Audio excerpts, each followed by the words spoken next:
It was supposed to be a simple family dinner, a chance for us all to reconnect. After years of distance, I had lived 35 years without ever considering that a dinner could change everything. The flickering candles on the dining table, the soft glow from the vintage chandelier, and the rich aroma of my mother's famous stew filling the air all seemed like the perfect setting for a warm reunion. But this dinner was a trap, and I had walked right into it without a single suspicion. 2 weeks earlier, my mother had called me. Her voice was sweeter than usual, almost too sweet. "Sophia, you should come home for dinner," she said, her tone laced with a strange kindness. "It's been so long since we've all gathered together. You should come. We miss you."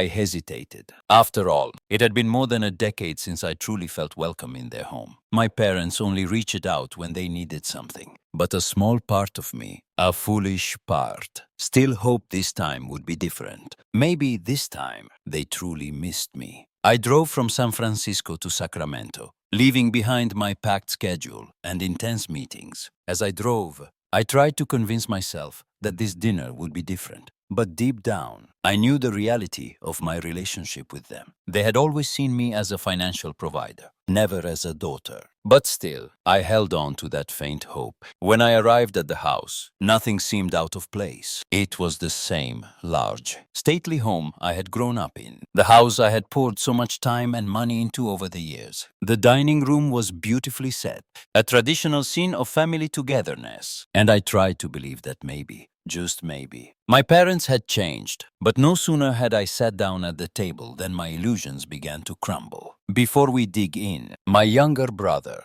Parker," said smoothly, as though he had rehearsed this moment. He leaned back in his chair, arms crossed, with an air of satisfaction I couldn't ignore. "Mom and Dad want you to know something," he continued, his voice laced with amusement. Olivia, my younger sister, sat beside him, her golden hair twirling around her finger, a smirk playing on her lips. She looked like she had just won some grand bet, and I had no idea what was coming. I set my fork down, the stew in front of me suddenly tasting like ash in my mouth. "What?" I asked, forcing my voice to stay steady, though my heart was racing. My mother, who had invited me with the promise of warmth and family love, sighed softly. "Sophia, your father and I have finalized our will. This house, the lakefront villa in Tahoe, everything we own, it will go to Parker and Olivia." The words hit me like a cold slap to the face, and I turned to my father, hoping for a hint of defense, for him to say this was just a cruel joke. But he lowered his head, staring into his glass of wine, offering no disagreement. It was real. This was happening. I felt the blood drain from my face. This wasn't the welcome I had hoped for. It wasn't even close. I took a deep breath, trying to make sense of it. "Why?" I asked, my voice a whisper. Parker, still leaning back in his chair, like he had won the world, shrugged. "Because you don't need it. Right. You have your own company, your own house, a stable life. Mom and Dad think Olivia and I need the support more." Support. I almost laughed. "Support, your shot. Olivia, and you've never held a job for more than 6 months. Parker, how many times did you switch majors in college? 5, 6. I could feel the anger building inside me. And Mom and Dad have paid for every single tuition fee. Every single one. I didn't want to fight. I didn't want to ruin the dinner. But the injustice was overwhelming. The rage that had been building up over the years was bubbling to the surface. My mother crossed her arms, her gaze cold. "Sophia, there's no need to overreact. Your father and I have thought this through. You don't need these assets. But Parker and Olivia need a solid foundation to build their lives on." I almost choked on the words. "A foundation. What about the money I spent helping you pay off the mortgage? The times I covered utility bills, home repairs, all of it. What about the $40 I invested to renovate the Tahoe villa?" Olivia chuckled, her eyes filled with mockery. "Oh, so you're keeping tabs on every penny. That's disappointing. Sophia, you're rich. Do you really need to be so stingy?" I stared at her, dumbfounded by her audacity. Stingy. I emphasized each word. my voice low and cold. No. Olivia, this is called fraud. This is exploitation. My mother slammed her hand on the table so hard that the glasses nearly toppled over. Enough. Sophia, stop acting like a victim. You always think about money. Always. We did this not because we don't love you, but because we love all of our children. Love. That word felt hollow coming from her lips. Love. If they loved me, why was I the only one who had to sacrifice everything? Parker leaned back in his chair, feigning sympathy. You're acting like a child who just had their favorite toy taken away. Everyone here is an adult. Sophia, you should learn to accept reality. His words didn't make me angry anymore. They just made me realize one painful truth. I had been deceived my whole life. I had never been there. I had always been their financial provider. And now that I was no longer useful to them, they were ready to discard me without a second thought. I placed my hands on the table, gripping the edge of the tablecloth. I took a deep breath, letting the anger settle before I spoke again. I understand now, I said, my voice cold as ice. You don't need me, and I don't need you. The silence that followed my words was deafening. I could feel their eyes on me, but it didn't matter anymore. The truth had sunk in, and for the first time in my life, I saw them for who they truly were. My mother, who had always kept me close when she needed something, was now pushing me away with words that carried no remorse. Parker, sitting there smugly, clearly pleased with the outcome, didn't care about the years of sacrifice I had made. And Olivia, who had never had to struggle for a single thing, looked at me with disdain, as if my anger was misplaced. You're just mad because you didn't get the inheritance, aren't you? Olivia's voice was dripping with venom as she crossed her arms. You're selfish, Sophia. You always make everything about money. I stood up, my voice dangerously low, but every word cutting through the tension in the room. No, Olivia, this isn't about money. This is about respect. Something I never got from any of you. I could see her face falter for just a moment, the confidence in her eyes giving way to something else. But she quickly recovered, refusing to acknowledge the truth I had just laid bare. My mother, always quick to defend herself, raised her voice, cutting through the thick silence. You always think you're the mother.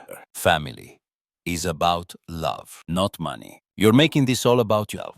Love. The word felt foreign now. How could it be love when I had been used, manipulated, and discarded like a tool that had outlived its usefulness? I laughed bitterly, but the sound was hollow. Love, I echoed. Family is supposed to support each other. But I was the only one who ever sacrificed. I've paid for your mistakes, covered your bills, and now I find out I was never considered a daughter, just a walking wallet. As I spoke, I felt a calm rage settle over me. I had spent so many years trying to make sense of their actions, always justifying their behavior, because family is family. But now, I saw it for what it truly was, exploitation. And I was done. Parker, not content with just destroying me with his words, leaned back in his chair and smirked. You've been the hero for so long, Sophia. But guess what? No one needs you to play savior anymore. The words stung, but they didn't hurt. They only confirmed what I had suspected all along. My entire life had been a series of sacrifices, all made in the name of family. And in return, I had received nothing but disdain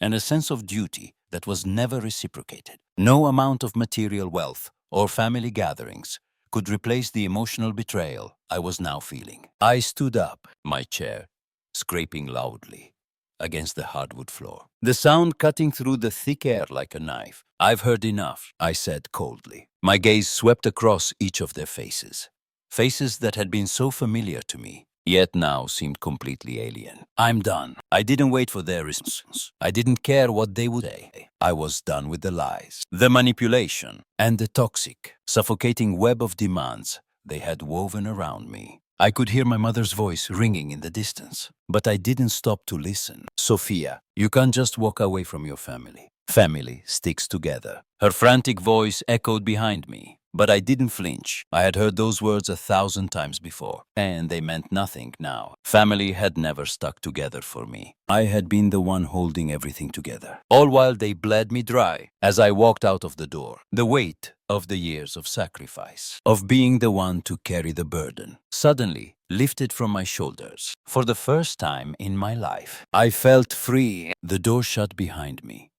with a finality I had never known. The sound of it closing was like the end of a long chapter, one I had been waiting to finish for years. Driving back to San Francisco, I couldn't help but feel a strange sense of relief. Yes, the anger still bubbled within me, but it was no longer the suffocating, overwhelming rage that had once controlled me. No, it was simply a spark, a reminder of how badly they had betrayed me. And I realized that in walking away from them, I was finally free to live my life on my terms. The days that followed were eerily quiet. No more guilt-laden phone calls. No more demands for money. At first, the silence was unsettling. For years, I had been used to the constant barrage of requests, the unspoken expectation that I would always be there to pick up the pieces. But as time passed, the peace settled in. I focused on my work, built new routines, and started to rediscover the parts of myself I had long forgotten. It felt like I was waking up from a long, tiring dream. I was no longer the family's financial pillar. I was Sophia again, but I knew they wouldn't let me go that easily. I wasn't naive enough to think that walking away would be the end of it. And sure enough, it wasn't long before they came back,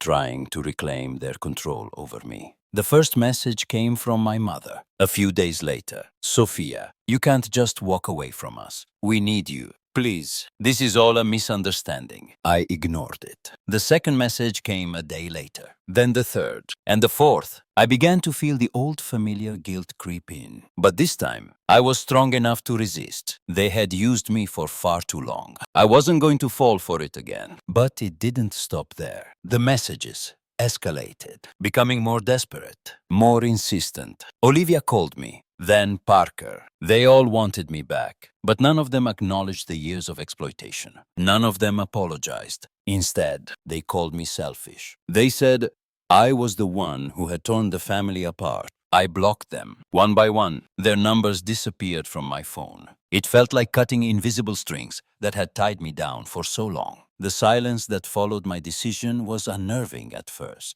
For a brief moment, I wondered if I had made the right choice. But as the days passed, I realized something. I had never truly been at peace when they were in my life. It wasn't just the guilt, the demands, or the constant manipulation. It was the heavy burden of carrying their weight, while never being truly seen for who I was. Now, for the first time, I was living for myself. I began to take real time for the things I had always pushed aside. I signed up for a photography class I had dreamed of taking, but never had the time for. I started traveling, something I had postponed for years to take care of them. My first trip was to Paris, sitting at a cafe by the Seine, watching life go by, feeling a peace I hadn't known in years. I didn't need to justify my actions to anyone. I didn't have to apologize for doing something just for myself. 6 months later, I stood on top of Machu Picchu, feeling the wind rush through the ancient ruins. The sense of freedom was overwhelming, and I realized that I was no longer shackled by my family's expectations. I had learned that sacrifice doesn't guarantee love, and I didn't need to keep sacrificing myself for people who would never truly value me. But just as I was beginning to move forward,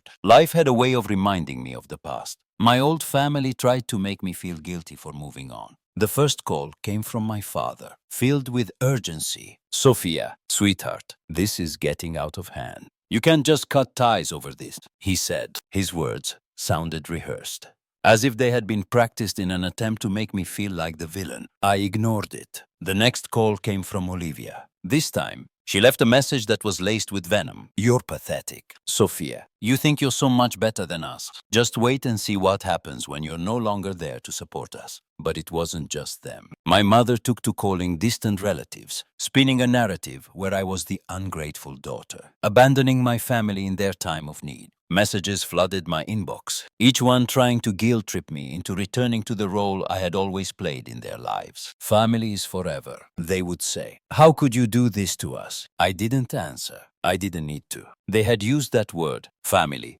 to manipulate me for so long, but it meant nothing anymore. They weren't family to me. They were just people I shared blood with, people who had never truly cared about me, beyond what I could provide for them. But despite their attempts, I had grown stronger. I had built a life where their control no longer reached me. I didn't need them. I didn't need their approval. For the first time in years, I was free to live for myself. A few weeks later, when I was deep in my work and starting to feel the weight of their absence begin to fade, a familiar name popped up on my phone. It was my mother. I debated for a moment, then decided to answer. I wasn't expecting an apology, but I was curious about how far they would go. "Sweetheart, what do you think you're doing?" Her voice was filled with frustration. "You can't just leave your family like this. Do you really think you can just walk away without consequences?" I let her words hang in the air for a moment. "Consequences," I repeated, my voice icy. "The only consequences I've faced